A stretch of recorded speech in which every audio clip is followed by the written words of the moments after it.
నమస్తే అండి.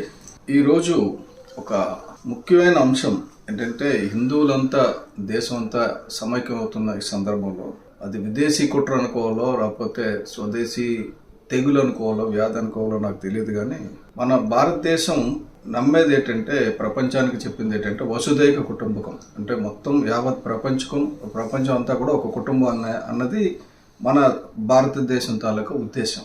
అదే మన హిందూ మతానికి మూలం. అందుకనే ఇక్కడ అన్ని మతాలు మనగలుగుతున్నాయి. అయితే ఇది జగమరిగిన సత్యం. మళ్ళీ సత్య గారు ఏం మాట్లాడతారంటే, ఈ మధ్య చిన్నజీవర స్వామి గారు జగద్గురు ఆది శంకరాచార్యులది మీద మాట్లాడటం, అది అసలు ఆ 4 పీఠాలు ఆయన స్థాపించలేదని, నెక్స్ట్ ఆయన వైష్ణవుడని, ఇదని అదని. అంటే జగద్గురు అన్న అతను అన్నిటికీ అతీతంగా ఉన్నాడు, ప్రపంచం అంతా యాక్సెప్ట్ చేసింది అతన్ని.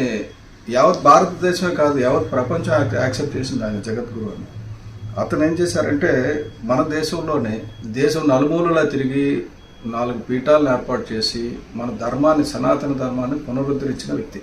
అటువంటి వ్యక్తికి ఈయన ఈయన అతన్ని విమర్శించడం కొద్దిగా ఇంకా ఆశ్చర్యపోవలసింది. ఎందుకంటే ఈయన ఆయనకి చాలా పెద్ద గుడి కట్టాడు హైదరాబాద్లో, సమతామూర్తి అని పెట్టి చాలా పెద్ద విగ్రహం ఏర్పాటు చేసి 1000 కోట్ల ఖర్చుతో అంతా చేశాడు హంగామా. అది ఇప్పుడు శంకించాల్సి వస్తుంది. అది ఒక రియల్ ఎస్టేట్ దందా, రియల్ ఎస్టేట్ వ్యాపారంలా కనబడుతుంది దాని వెనకతల మూలాల్లోకి వెళ్తే. ఎందుకంటే దాని సనాతన ధర్మాన్ని వ్యాప్తి చేయడం కంట ఇది కమర్షియల్ రియల్ ఎస్టేట్ బిజినెస్ వ్యాప్తికే అది ఎక్కువ దోహదం చేసింది అనేది నడుస్తున్న ఒక ప్రచారం.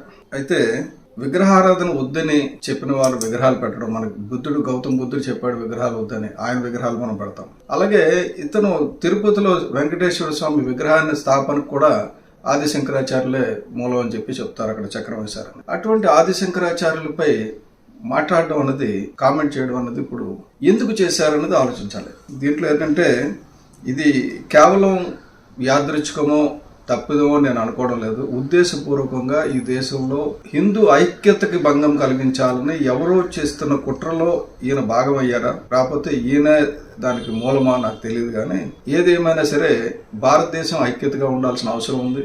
ఈ సమయంలో శైవులు, వైష్ణవులు, రాకపోతే ఆర్య సమాజం, హిందూ సమాజం ఇలా విడిపోకూడదు. కాబట్టి తప్పనిసరిగా దేశం అంతా సమైక్యంగా అవుతున్న ఈ సమయంలో వస్తున్న ఇటువంటి దాన్ని పరిష్కరించడానికి పెద్దలు ఉన్నారు. ఎంవీఆర్ శాస్త్రి గారు లాంటి వాళ్ళంతా చాలా కష్టపడుతున్నారు కదా, ఒకటి సాల్వ్ అవుతుంది. కానీ పెద్దగా మనకు తెలియని విషయాల్లోకి వెళ్ళేటప్పుడు ఇది దేశ సమైక్యతకి, హిందూ మత ఐక్యతకి దెబ్బ కలిగించేదని మాత్రం ప్రతి ఒక్కరు కూడా గమనించాల్సి ఉంటుంది. నమస్కారం.